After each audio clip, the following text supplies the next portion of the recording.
ದೂರದರ್ಶನ ಎಂಬುದು ಭಾರತೀಯ ಭಾವನೆಯ ಜೊತೆಗೆ ಬೆರೆತು ಹೋಗಿದ್ದು, ಹತ್ತಾರು ವರ್ಷಗಳಿಂದಲೂ ದೂರದರ್ಶನಕ್ಕೆ ಗೌರವ ತೋರುತ್ತಾ ಹಾಗೂ ಪ್ರೀತಿ ಕೊಡುತ್ತಾ ಬಂದಿದ್ದಾರೆ ಶತಕೋಟಿ ಭಾರತೀಯರು. ಈಗಿನ ಆಧುನಿಕ ಕಾಲಘಟ್ಟದಲ್ಲಿ ಸಾವಿರಾರು ಟಿವಿ ಚಾನೆಲ್ ಶುರುವಾಗಿದ್ರೂ ಕೆಲವು ದಶಕದ ಹಿಂದೆ ಎಲ್ಲರಿಗೂ ಆಸರೆ ಆಗಿದ್ದೇ ದೂರದರ್ಶನ. ಹೀಗಿದ್ದಾಗ ದೂರದರ್ಶನದ ಮೂಲಕ ವಾರ್ತೆ ಓದಲು ಬರುತ್ತಿದ್ದ ನ್ಯೂಸ್ ಆಂಕರ್ಗಳಿಗೆ ಕೋಟಿ ಕೋಟಿ ಅಭಿಮಾನಿಗಳು ಇದ್ರು. ಅವರನ್ನ ಜನರು ಈಗಲೂ ಮರೆತಿಲ್ಲ, ಮುಂದೆ ಕೂಡ ಮರೆಯಲ್ಲ. ಹೀಗಿದ್ದಾಗ ದೂರದರ್ಶನದ ಖ್ಯಾತ ಹಾಗೂ ಮಾಜಿ ನ್ಯೂಸ್ ಆಂಕರ್ ಕೋಟಿ ಕೋಟಿ ಅಭಿಮಾನಿಗಳನ್ನ ಇಂದು ಅಗಲಿದ್ದಾರೆ. ಅದು 1976 ಅಂದರೆ ಸರಿಯಾಗಿ 40 ವರ್ಷಗಳ ಹಿಂದೆ ಜನಪ್ರಿಯ ನಿರೂಪಕಿಯೊಬ್ಬರ ಆಗಮನ ಆಗಿತ್ತು. ಆಗಿನ್ನು ದೂರದರ್ಶನಕ್ಕೆ ಸ್ಕ್ರಿಪ್ಟ್ ರೈಟರ್ ಆಗಿ ಎಂಟ್ರಿ ಕೊಟ್ಟವರು ಮುಂದೆ ವಾರ್ತಾ ವಾಚಕಿ ಅಂದ್ರೆ ನ್ಯೂಸ್ ಆಂಕರ್ ಆಗಿ ಇಡೀ ಇಂಡಿಯಾ ತಿರುಗಿ ನೋಡುವಂತೆ ಗಮನ ಸೆಳೆದಿದ್ರು. ಜನಪ್ರಿಯ ನಿರೂಪಕಿ ಸರಳ ಮಹೇಶ್ವರಿ. ಹೀಗೆ ಸುಮಾರು 3 ದಶಕ ಅಂದ್ರೆ 30 ವರ್ಷಗಳ ಕಾಲ ದೂರದರ್ಶನಕ್ಕೆ ಸೇವೆ ಸಲ್ಲಿಸಿ ಭಾರತೀಯರ ಮನಸ್ಸು ಗೆದ್ದರು. ಆದರೆ ಇಂದು ಅವರು ತಮ್ಮ ಅಭಿಮಾನಿಗಳನ್ನ ಅಗಲಿದ್ದು ನಿರೂಪಕಿ ಸರಳ ಮಹೇಶ್ವರಿ ಅವರು ಇದೀಗ ತಮ್ಮ 71ನೇ ವಯಸ್ಸಿನಲ್ಲಿ ನಿಧನರಾಗಿದ್ದಾರೆ. ದೂರದರ್ಶನ ನ್ಯೂಸ್ ಅಂದ್ರೆ ಆಗಿನ ಕಾಲದಲ್ಲಿ ಎಲ್ಲಾ ಕೆಲಸ ಬಿಟ್ಟು ಟಿವಿ ಎದುರು ಕೂರುವ ಕೋಟಿ ಕೋಟಿ ಜನರು ಇದ್ರು. ಯಾಕಂದ್ರೆ ಸುದ್ದಿ ತಿಳಿಯಲು ಆಗ ಇದ್ದ ಒಂದೇ ಒಂದು ಚಾನೆಲ್ ಅಂದ್ರೆ ಅದು ದೂರದರ್ಶನ ಮಾತ್ರ.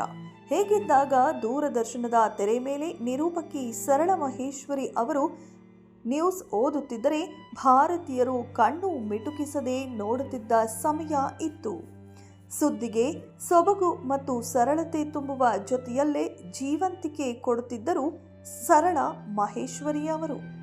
ಈ ಕಾರಣಕ್ಕೆ ಕೋಟಿ ಕೋಟಿ ಅಭಿಮಾನಿಗಳು ಅವರನ್ನ ಮೆಚ್ಚಿಕೊಂಡಿದ್ದರು. ಹಾಗೆ ಇಂದಿಗೂ ನಿರೂಪಕಿ ಸರಳ ಮಹೇಶ್ವರಿ ಅವರ ಹಳೆಯ ನ್ಯೂಸ್ ಓದುವ ವಿಡಿಯೋಗಳು ಆಗಾಗ ಸೋಷಿಯಲ್ ಮೀಡಿಯಾಗಳ ಮೂಲಕ ವೈರಲ್ ಆಗುತ್ತಿದೆ. ಆದರೆ ಇಂದು ಅವರು ನಿಧನರಾಗಿದ್ದು ಭಾರತೀಯರು ಕಂಬನಿ ಮಿಡಿದು ಸಂತಾಪ ಸೂಚಿಸಿದ್ದಾರೆ. ಅಲ್ಲದೆ ವಿದೇಶದಲ್ಲೂ ಅಪಾರ ಖ್ಯಾತಿ ಗಳಿಸಿರುವ ನಿರೂಪಕಿ ಸರಳ ಮಹೇಶ್ವರಿ ಅವರಿಗೆ ಇದೀಗ ಸೋಷಿಯಲ್ ಮೀಡಿಯಾ ಮೂಲಕ ಅಭಿಮಾನಿಗಳು ಸಂತಾಪ ಸೂಚಿಸುತ್ತಿದ್ದಾರೆ.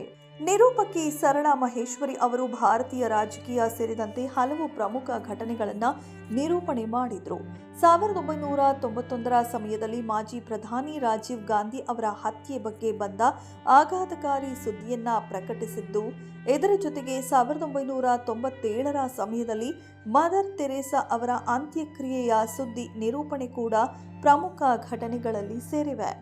1984ರಲ್ಲಿ ಅವರು ಮದುವೆಯನ್ನ ಕೂಡ ಆಗಿದ್ರು.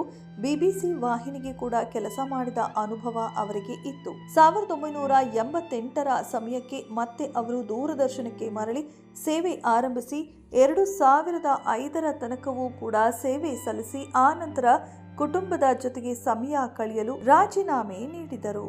ಅವರ ಆತ್ಮಕ್ಕೆ ಶಾಂತಿ ಸಿಗಲಿ ಅಂತ ನಾವೆಲ್ಲರೂ ಹಾರೈಸೋಣ. ಇದೆಷ್ಟು ಈ ಹೊತ್ತಿನ ಸುದ್ದಿ. ಮತ್ತಷ್ಟು ಸುದ್ದಿಗಳಿಗಾಗಿ ನೋಡ್ತಾ ಇರಿ ಸಿರಿ ಟಿವಿ.